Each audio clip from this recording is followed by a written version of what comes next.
Depuis la rédaction de France 24.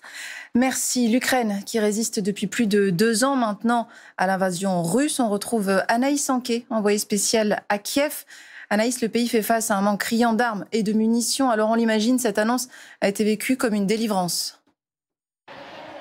Oui, je peux vous le dire, tout le monde avait le sourire hier à Kiev, car c'est plus qu'un soulagement. Cette aide, c'est une question de survie. D'ailleurs, Volodymyr Zelensky l'a tout de suite dit, il a remercié les États-Unis et il a expliqué, je cite, que cette aide américaine allait permettre de sauver des milliers et des milliers de vies, des vies de soldats notamment, puisque sur le front, la situation est compliquée. Depuis plusieurs mois, les Russes progressent, gagnent du terrain dans l'est de l'Ukraine. C'est ce que nous racontent tous les soldats que nous avons rencontrés. Nous étions notamment à Liman cette semaine et là-bas, un officier m'expliquait que pour l'instant, les Ukrainiens tentaient de résister grâce aux drones, mais que sans munitions, ça devenait de plus en plus difficile. Il faut savoir que en moyenne, chaque jour, la Russie tire 5 fois plus d'obus que l'Ukraine. Cette aide va donc permettre de fournir plus de munitions aux hommes qui sont actuellement sur le front. Une aide qui servira aussi à sauver des vies civiles, puisqu'elle devrait permettre à l'Ukraine de se doter de nouveaux systèmes de défense anti-aérienne pour protéger le ciel ukrainien. Car là aussi, depuis plusieurs mois, les Russes multiplient les attaques massives de missiles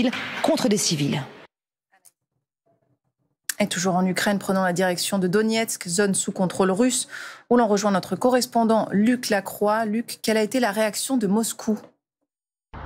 Du côté du Kremlin, on a surtout critiqué la confiscation potentielle d'avoirs russes aux États-Unis pour financer une partie de l'aide à l'Ukraine. Pour le porte-parole du Kremlin, ce serait une atteinte au droit à la propriété. Dès hier soir, c'est le ministère des Affaires étrangères russe qui avait réagi en disant qu'il s'agissait là d'un parrainage direct d'activités terroristes. Ça, c'est la rhétorique habituelle de Moscou qui qualifie Kiev de régime terroriste. Ces derniers jours, la presse russe était délectée des divisions au sein d'une partie de la classe politique américaine. Mais globalement, la tonalité, c'est que cette aide américaine à l'Ukraine, elle ne ferait que prolonger la guerre. Pas question de ce côté-ci, bien sûr, d'envisager un possible retournement de situation et une défaite russe. Toutefois, la presse officielle a bien noté, bien relevé que ce paquet d'aide américain, il ouvrait la voie à la livraison de missiles russes de longue portée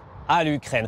Sur le terrain, je me trouve très près du front. Ce sont en ce moment les Russes, les soldats russes qui grignotent du terrain. La question désormais, c'est de savoir quand va arriver cette aide américaine à l'Ukraine et de savoir si d'ici là, les Russes arriveront à en profiter pour faire une avancée conséquente. Dans le reste de l'actualité internationale, en Cisjordanie occupée, 14 Palestiniens ont été tués dans un raid aérien. C'est ce qu'affirme le Croissant Rouge.